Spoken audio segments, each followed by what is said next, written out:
Hindi pa din matanggap ng pamilya Mulak ang sinapit ni Sandro Mulak mula sa kamay ng dalawang GMA executives na sina Jojo Nones at Richard Cruz. Ayon sa pamilya Mulak, dumaranas daw ngayon ng matinding kalungkutan si Sandro dahil sa pangyayaring pandidirihan nito habang buhay. Hanggang ngayon nga daw ay hindi pa din makausap ng maayos ang nasabing aktor dahil sa traumang inabot nito sa kagagawan nina Jojo at Richard. Tila magtatagal pa nga daw bago makarecover si Sandro dahil madalas pa din daw itong magkulong sa kwarto at bigla-bigla na lang daw umiiyak at nagsisisigaw sa tuwing sasapit ang gabi at kapag naaalala daw nito ang kawalang-yaang ginawa sa kanya nina Richard at Jojo.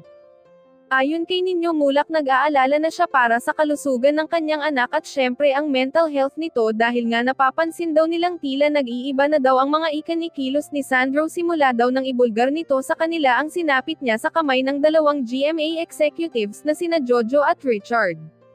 Maging ang ina ni Sandro ay hindi pa din umano tumitigil hanggat hindi daw nakukulong sina Richard at Jojo. Bilang isang ina nga daw ay masakit sa kanya na makita ang anak na nahihirapan at tila nawawalan na ng pag-asang mabuhay dahil sa kawalang-yaang dinanas nito.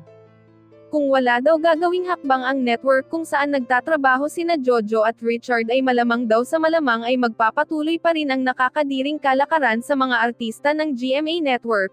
Sana nga daw ay magsilbing aral ang nangyari kay Sandro at ang ginawa nito upang ipagtanggol ang sarili, para sa mga ilang artistang dumaranas ng kagaya ni Sandro na gamitin ang kanilang boses upang sugpuin ang maling kalakaran sa mundo ng showbiz.